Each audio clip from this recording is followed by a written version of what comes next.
Cemburu melihat istrinya berdua dengan pria lain, Ngatiman warga Kulon Progo, Yogyakarta justru tewas setelah berduel dengan pria yang diduga selingkuhan istrinya. Sebelumnya warga Pedukuhan Takisan 2 digemparkan dengan penemuan mayat Ngatiman alias Prio 38 tahun dalam kondisi tersungkur di jalan tak jauh dari rumahnya.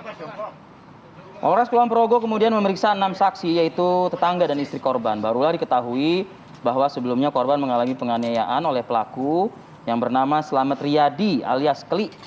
Kejadian ini tentu membuat warga setempat ya gempar karena kalau dilihat dari kronologisnya ini pelaku memang sempat bertandang ke rumah istri korban. Korban yang saat itu pulang kerja kemudian memergoki istrinya sedang asik berduaan dengan pelaku begitu ya.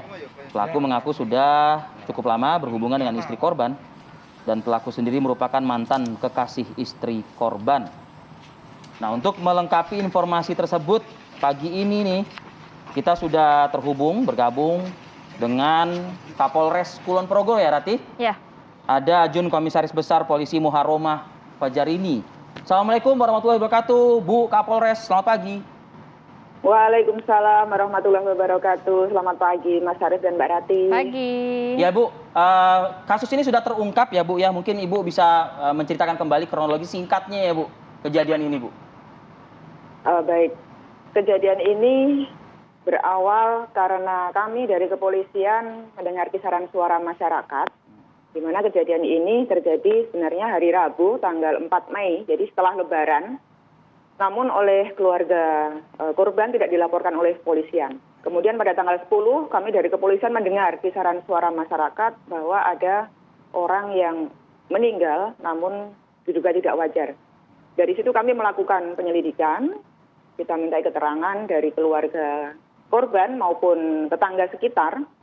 Kemudian diperoleh kesimpulan awal bahwa memang ada hal yang tidak wajar dan memang motifnya di sana ada cinta segitiga. Kemudian dari situ kita membuat laporan model A, kemudian kita lakukan gelar perkara, kemudian dari gelar perkara mengarah kepada tersangka, di mana tersangka ini memang betul adalah mantan pacar dari istri dari korban. Namun demikian si korban ini telah menikah dengan istrinya itu 15 tahun, jadi pacarannya memang sudah lama.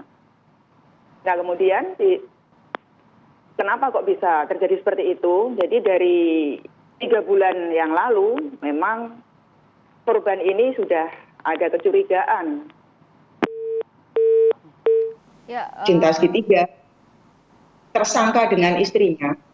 Kemudian korban ini kan pekerjaannya sebagai sopir untuk ngangkut kelapa, dan tersangka dengan istri ini tahu jadwalnya si korban ini mengangkut kelapa. Pada saat tahu jadwalnya ini, korban pura-pura berangkat, pamit dengan istri, namun sepeda motornya dititipkan kepada tetangga untuk menuju ke angkutan untuk ngangkut kelapa itu. Kemudian dia pulang ke rumah dengan jalan kaki dan mendapati tersangka sedang bersama-sama dengan istri korban di dapur. Setelah itu memang terjadi percekcokan, kemudian memang ada kesempatan tersangka ini mendorong dengan kuat korban, sehingga korban ini kepalanya terbentur oleh pohon kelapa. Dan disitulah juga awal menyebabkan korban meninggal dunia. Demikian. Oke. Saat kejadian memang hanya ada si tersangka, korban dan istri dari korban ya? Tidak ada orang lain ya Bu ya? Ya, saat kejadian ini terjadinya kan di halaman rumah. Istri tidak melihat namun mendengar. Istri mendengar, kemudian pengakuan dari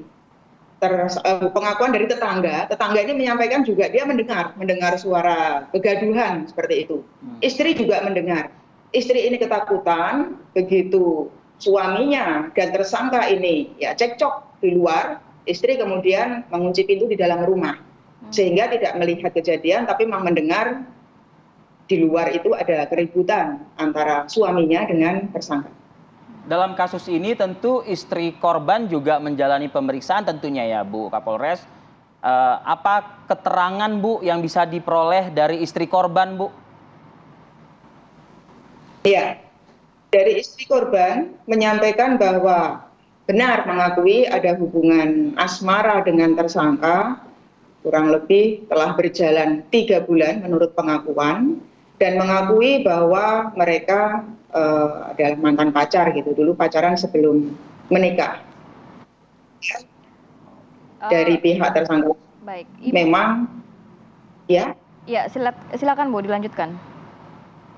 Nah, kemudian tersangka ini memang mengaku dia sedang ada masalah keluarga juga. Jadi dia sedang proses bercerai dengan istrinya, dia pisah ranjang dengan istrinya, dan dia menjalin asmara dengan istri dari korban. Itu dilakukan pada saat korban melakukan kegiatan menghantar kelapa itu keluar kota atau keluar wilayah Kulon Progo. Bu Kapolres, terakhir mungkin ancaman hukuman terhadap tersangka. Ya, baik. Atas perilaku yang dilakukan atau perbuatan dilakukan oleh tersangka, maka yang bersangkutan kita kenakan pasal 351 ayat 3, yaitu penganiayaan yang menyebabkan kematian dengan ancaman hukuman 7 tahun penjara. Demikian, Mbak. Baik, baik. Ajun Komisaris Besar Polisi Muharromah Fajarini, Kapolres Kulon Progo. Terima kasih keterangan Ibu yang cukup komprehensif pagi ini, Bu. Kita apresiasi jajaran Ibu dan selamat bertugas kembali. Sehat selalu. Terima kasih. Selamat pagi, Mbak Rati.